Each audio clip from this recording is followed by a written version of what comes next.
Oh hey! Könnt ihr euch noch an die Echoes of Wisdom Review erinnern? Ja, Random, können wir. Die war doch noch nicht mal so alt. Klein Timmy, wieso musst du immer meine Intros ruinieren? Das machst du immer. Du ruinierst meine Intros. Klein Timmy, halt doch einfach mal deine Klappe. Anyway, nachdem ich Echoes of Wisdom reviewed habe, war ich schon ein wenig in einer Zelda-Stimmung. Also dachte ich mir, wieso nicht? Wieso machen wir keine weitere Zelda-Review? Und welches Spiel könnte ich aus so einer langen Historie nehmen? Die CDI Games, mein Favorit Majora's Mask. Nein, reden wir doch mal über ein Spiel, was durch den Switch-Port ein wenig mehr Aufmerksamkeit wieder auf sich ziehen konnte. Skyward Sword, das Wii-Spiel, ein Anniversary-Spiel und einer dieser Spiele, was ein wenig kontroverser ist unter den Zelda-Spielen. Und ich kann schon mal vorweg spoilern, ich bin ein großer Fan von diesem Spiel. Es hat definitiv seine Probleme und zu denen kommen wir, aber im Großen und Ganzen bietet das Spiel so viel Gutes. Anyway, wie immer handelt es sich nur um meine Meinung hier, falls ihr eine andere habt, lasst ihr mich doch gerne in den Kommentaren wissen. Aber genug gesnackert, legen wir doch mal los mit meiner Review zu Skyward Sword. Kleine Randnote am Rande, ich rede etwa nur vom Wii-Original, wir reden nicht etwa vom Switch-Port, Switch-Remaster, ich weiß auch nicht. Ich bin zwar froh, dass es es gibt, aber so wirklich interessiert an einer Switch-Version von Skyward Sword bin ich eher weniger. Vielleicht werde ich das mir irgendwann mal in ein Sale snappen, aber bis jetzt reißt es mich eher weniger. Wie schon angeschnitten, hierbei handelt es sich um ein Anniversary-Titel zum 25. Jubiläum von Zelda und hier hat mal was ganz Besonderes gemacht. Denn seitdem die offizielle Nintendo Zelda Timeline herausgekommen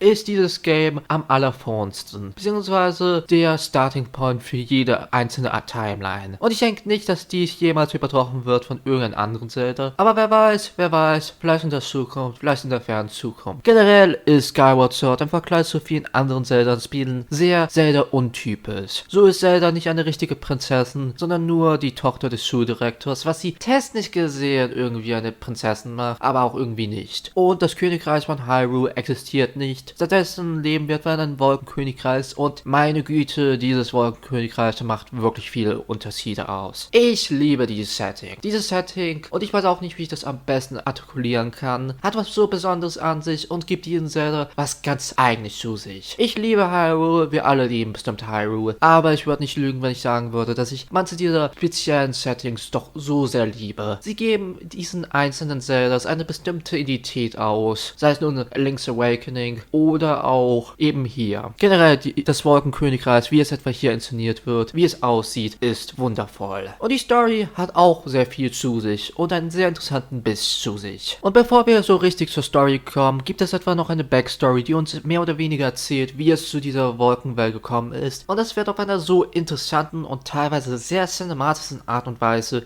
inszeniert bzw. erzählt. Und dann kommen wir zum Main-Plot, wo wir mehr oder weniger als Link spielen, wie er sich mehr oder weniger vorbereitet auf seine Vogelreiter-Szenerie. Denn in dieser Welt gibt es keine Automobile oder ähnliches. Die meisten Dinge werden mehr oder weniger durch diese Flüge von diesen Vögeln gemacht. Und die Vögel sind dabei tatsächlich inspiriert an realen Vögeln, und zwar den Susnabe, die, by the way, so verdammt cute aussehen. Und die Vögel in diesem Zelda-Spiel sind auch fantastisch einfach nur designt. Ich liebe diese Vögel einfach nur, sei es nun die richtigen Susnabels oder auch die Zelda-Counterparts. Wundervolle Kreaturen hier. Am Anfang dieses Spiels wird uns auch etwa die Zelda-Version hier vorgestellt. Und vielleicht ist das eine kontroverse Meinung zu sagen. Ich bin mir tatsächlich nicht sicher. Aber das ist für mich die beste Zelda, die wir in irgendeiner der Spiele bekommen haben. Sie ist perfekt einfach nur. Wirklich perfekt. Das Design stimmt. Sie ist sweet. Sie ist sympathisch. Sie ist eigentlich alles, was ich von mir in einer guten Zelda suche. Und das sage ich nicht, um die anderen Zelda zu beleidigen. All diese, die davor und danach kamen, haben alle was zu sich. Aber für mich ist sie definitiv der große Favorit unter allen Zelda-Inkarnationen. Anders als viele andere Zeldas wird es auch stark impliziert, dass Wissen Link und Zelda vielleicht ein bisschen mehr ist als eine typische Freundschaft oder Mutual Respect. Und das ist schon ziemlich cute, würde ich mal behaupten. Vielleicht für die einen oder anderen eher weniger, aber hier funktioniert das für mich sehr gut. Um ein wenig reinzuspuren, beide haben mehr oder weniger einen Ritt auf dem Vogel, doch Zelda wird gefangen und nun muss Link etwa sie retten. Und mehr über die Story möchte ich etwa nicht plaudern, da wir schon genügend Zeit damit verbracht haben. Und ach ja, habe ich schon den besten Charakter aus Skyward Sword erwähnt? Nein? Dann reden wir doch über Bardo. Ein typischer Bully-esque Charakter, der mehr oder weniger ein Arschloch ist, aber so viel zu sich hat. Ich meine, das Design mischt jetzt nicht etwa so gut mit Links und Zeldas, aber meine Güte, Güte, ich lieb's dennoch. Es ist einfach nur perfekt. Perfekt einfach nur. Bester Skyward Sword Charakter und ich möchte da keine Argumente hören. Er ist Skyward Sword für mich. Er ist das Beste aus Skyward Sword. Und bevor wir so richtig ins Gameplay reinspringen, möchte ich ein kurzes Shoutout an die Musik geben. Die Musik in Zelda ist in der Regel meistens ziemlich gut. Aber für mich ist Skyward Sword ein kleines Highlight. Viele der Tracks sind einfach nur so perfekt konzipiert für die Atmosphäre dieser Wolkenwelt und dieser ganzen eher mehr wolkigeren Welt von Skyward Sword. Ich kann da wirklich einfach nur loben, wie gut etwa hier die Soundtracks und wie sie hier eingespielt werden gemacht worden ist. Die Overworld ist ziemlich simpel gehalten, aber ist dadurch sehr effektiv. Sie ist sehr gut unter Stress und gibt auch dieses gute Wolkenreis-Feeling zu sich. Und die ganzen verschiedenen Islands, die wir hier zu bereiten haben, machen auch sehr viel Spaß und haben auch sehr viel Biss zu sich. Die Overworld kann ich einfach ganz gut und simpel beschreiben als sehr effektiv, sehr simpel, aber funktioniert mehr als einfach nur gut. Natürlich ist auch ein großer Selling Point in jedem Spiel, dass man fliegt. Und das Fliegen funktioniert für mich extrem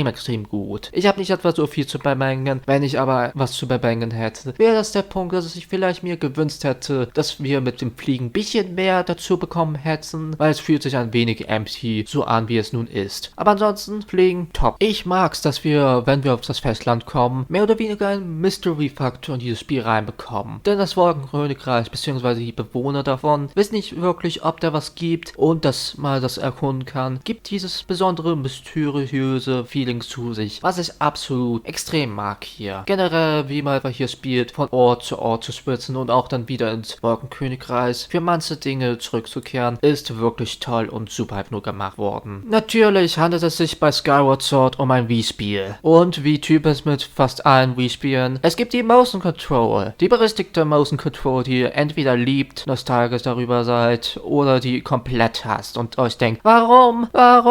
Und ich bin gemixter Meinung. Ich sage, dass die Motion Control hier ziemlich gut implantiert worden ist. Sie macht Sinn, sie wurde gut implantiert. Das einzige große, was ich hier zu bemängeln habe, leider, ist der Fakt, dass man gefühlt mit der Motion Control alles machen muss. Beziehungsweise mit der Wii Remote. Man fliegt, man kämpft, man tritt mal Klaus in den Arsch, weil er dein letztes Gummibärchen geklaut hat. Und ja, Klaus, ich bin immer noch salty darüber. Sorry, Random. Und das ist ein wenig nervig, finde ich zumindest. Vielleicht sehen das die ein oder anderen anders, aber ich bin davon ein wenig weniger so ein großer Fan. Da hätte mir ein bisschen mehr Variety doch eher mehr gefallen. Natürlich, mit einem Zelda-Spiel darf man auch eine Sache nicht vergessen. Die Dungeons. Die Dungeons sind mehr oder weniger das große Ding über fast alle Zeldas. Jedes Zelda hat sie in irgendeiner Art und Weise. Zumindest die meisten. Und die Dungeons hier sind, ich bin mir unsicher. Ich bin gemixter Meinung zu diesen Dungeons. Sie sind definitiv keine Favoriten unter den Zelda-Spielen, aber die sind auch nicht schlecht. Ich habe irgendwie ein Problem, meine Meinung zu den Dungeons zu artikulieren. An sich sind sie ziemlich gut gemacht und zu beschweren habe ich eigentlich fast kaum was. Allerhöchstens eben die Motion Control, die an manchen Stellen ein wenig nervtötend sein kann oder deine Arme schlapp machen. Das wäre wirklich mein größtes Problem, denn auch mit den Dungeons haben wir eben dieses Motion Control Problem in Anführungszeichen. Aber ja, die Dungeons sind ziemlich solide, würde ich mal behaupten. Und generell, wenn es um das Leveldesign geht, dann denke ich, dass Skyward Sword ziemlich clever ist. Wie schon angekreizt, ich finde, dass dieses Spiel in vielen Aspekten seine Story auf einer cleveren Art und Weise durch sein Gameplay, durch seine Leveldesigns und durch seine Welt erzählt. Es wird nicht so, als kriegen wir Expositions über Expositions über Expositions. Nein, wir werden in das Ereignis reingeworfen und kriegen wir mehr oder weniger durch Breadcrumbs die Story erzählt. Was ich ziemlich mag, denn ich denke, dass viele Games dann doch ein wenig zu sehr auf Cutscenes oder auf Expositions zielen. Was bei Skyward Sword zum Glück nicht der Fall ist. Und zum Plus einen großen Punkt, den ich ansprechen müsste, die Grafik bzw. die Art Direction. Ich bin nicht 100% zufrieden mit der Art Direction, denn wie schon angeschnitten mit den wundervollen, piekigen Charakter wie Bardo, aber manche der Charaktere haben jetzt nicht etwa so ein konstantes Design. Ich verstehe, das ist etwa der Charme der Zelda-Spiele, aber manchmal kann es ein wenig distracting sein. Vor allem mit Bardo, der dann doch ein bisschen mehr aussieht wie ein Tingeling oder als wäre er ein Charakter aus Wind Waker, während dann doch die meisten Charaktere eher mehr einen cartoonigeren Approach von eines Twilight Princess gehen. Es ist deutlich cartoonigerer als Twilight Princess, aber hat auch eine ähnliche, teilweise realistische Textur zu sich mit seinem Gesicht. Und da es ein Wii-Spiel ist die Grafik natürlich, wie typisch bei einem Wii-Spiel, bisschen gealtert. Aber fuck it, ich finde das jetzt auch kein großes Problem. Skyward Sword sieht auch heutzutage für mich ziemlich gut aus. Sogar besser als Twilight Princess und ich weiß, weiß, viele lieben Twilight Princess, aber durch die dann doch eher mehr realistische Art und Weise, wie man mit Twilight Princess umgegangen ist, finde ich, dass das Spiel nicht so dolle gealtert ist in seiner Art Direction her oder auch mit seiner Grafik. Aber wie gesagt, Twilight Princess ist ein Spiel für ein anderes Mal. Schreibt auch gerne mal in die Kommentare, falls ihr darüber mal ein Video sehen wollt. Ich wäre so interessiert darüber. Aber wer weiß, vielleicht mache ich das irgendwann mal. Zum Schluss kann ich auch einfach nur sagen, dass ich Skyward Sword liebe. Es ist atmosphärisch, es ist anders und hat viele Dinge neu gemacht. Und auch wenn nicht jede Sache davon funktioniert hat, finde ich, dass Skyward Sword so viele geniale Sachen zu sich hat. Eine geniale Zelda, eine geniale, anderweitige Welt, eine wundervolle Atmosphäre, ein wunderschöner Score, der das Ganze zusammenbindet und eine clevere Story, die auf einer cleveren Art und Weise erzählt wird. Skyward Sword verdient meiner Meinung nach so viel mehr Liebe. Es ist einer meiner absolut Lieblings-Zelda-Games und ich denke, das wird auch für die nächste Zeit so bleiben. Was für ein Zelda-Game und ich bin einfach nur froh, dass dieses Game durch die Zeit immer mehr Liebe bekommt. Also, was macht ihr hier? Spielt doch endlich mal Skyward Sword oder gebt diesem Game eine neue Chance. Doch nun würde mich eure Meinung interessieren. Wie findet ihr Skyward Sword? Was findet ihr am Spiel so toll oder nicht so toll? Lasst mich doch all dies in den Kommentaren wissen. Und schreibt auch gerne in die Kommentare, ob euch diese Zelda-Reviews bisher gefallen. Findet ihr, ich könnte mehr über die Zelda-Spiele reden oder sollte mehr über die Zelda-Spiele reden? Wer weiß, vielleicht werde ich das auch ein bisschen mehr machen in der Zukunft. Aber bis dahin, wir sehen uns, bzw. hören uns beim nächsten Mal wieder. Euer Random oder so ähnlich. Bye bye.